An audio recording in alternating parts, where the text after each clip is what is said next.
Okay guys, so ito meron na naman tayong another project. Isang maliit lang na TV naman to na Nova. Kung mapapansin nyo, nilagay ko na yung cable or antenna natin. Kasi ang issue nito guys ay walang makuwang channel, lang sabi ng may-ari.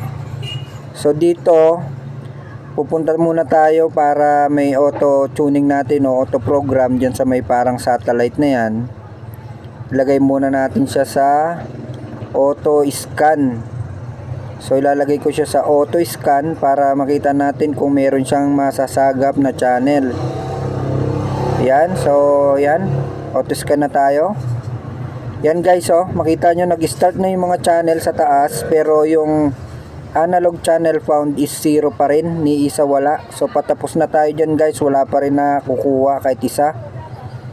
So issue talaga nito guys, wala talagang masagap. So tapos na guys.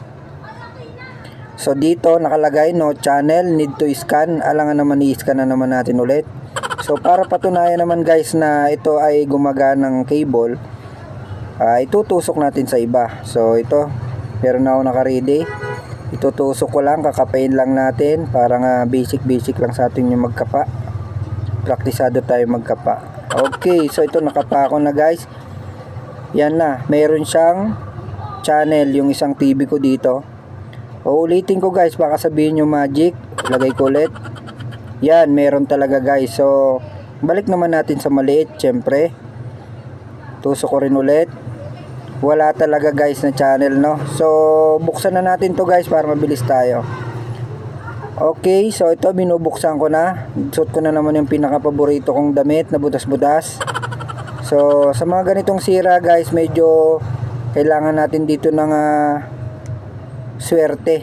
Kasi pag hindi ka tinamaan ng swerte dito, masasayang lang yung pagod mo or palit board ang bagsak nito.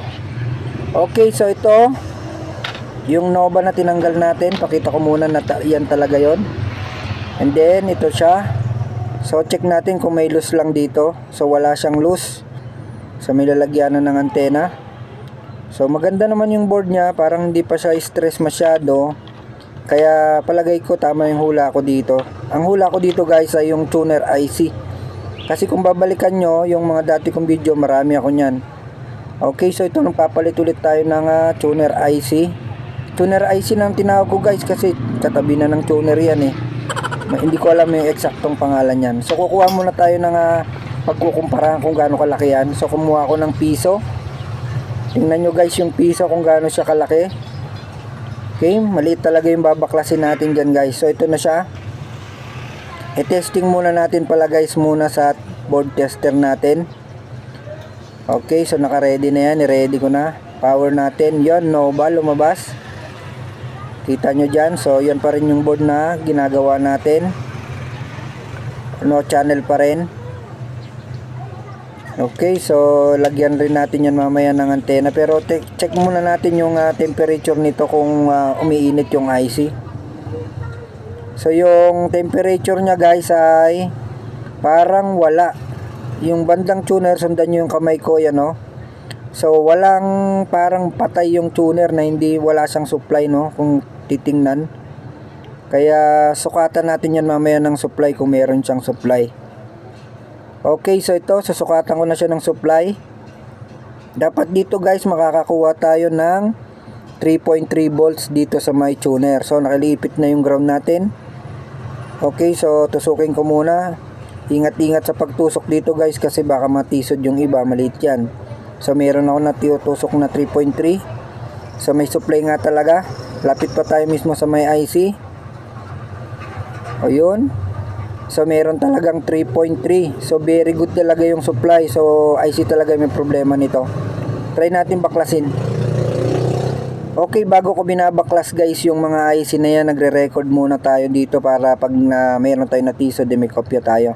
So titingnan nyo dito, meron tayong triangle saka circle. Yan yung mark ng number 1. So bilangin natin to, ipito yung pins. And din sa kabila naman ay 6. Okay, so natandaan natin yon.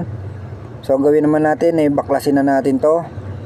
Yan, lagyan ko muna ng konting flux. Tapos painit tayo ng hot air. Paikot-ikutin lang natin. And then Dandanin lang natin tanggalin. So ito guys, nakikita nyo yung kamay ko, marami ng ugat. Tanda na lagi ako naghuhugas ng kamay pagkatapos gumawa.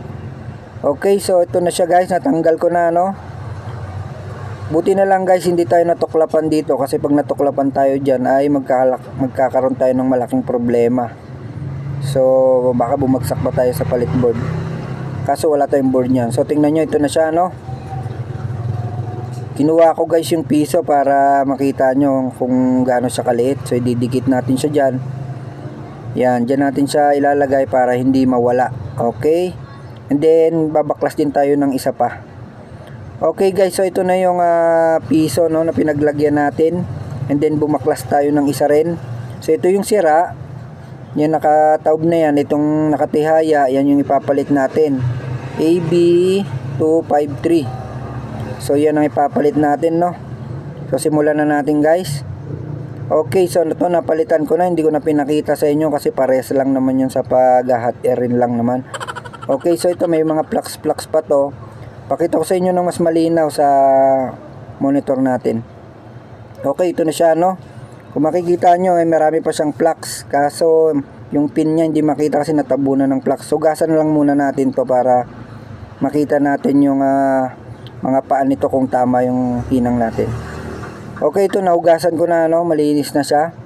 Makikita nyo may isang pin dito na parang hindi nalagyan ng tingga. So dito sa kabila medyo atrasado. Pero try na rin natin ito muna kung gagana na to, no.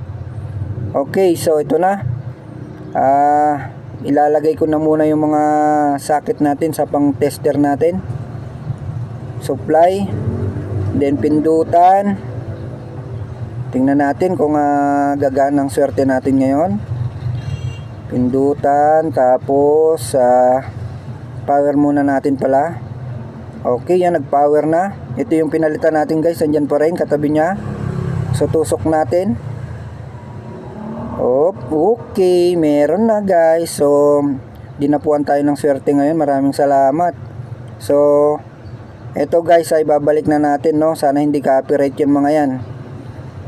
Ililipat-lipat natin, baka sabihin nila nakasave lang na video yan. Okay, lipat-lipat rin natin kahit konti lang naman. Try natin maglipat. Ayun, nilipat yung channel. So tawagan ko na yung may-ari nito at ipapakita ko na sa kanya yung outcome. Okay, nandito na siya guys. Okay na, di ba? Okay na, boss, okay na. Tapos ito yung pinaka-special sa lahat. Yan ang papakita ko. Oo, yan papakita mo. Okay. Ang galing! Ang galing!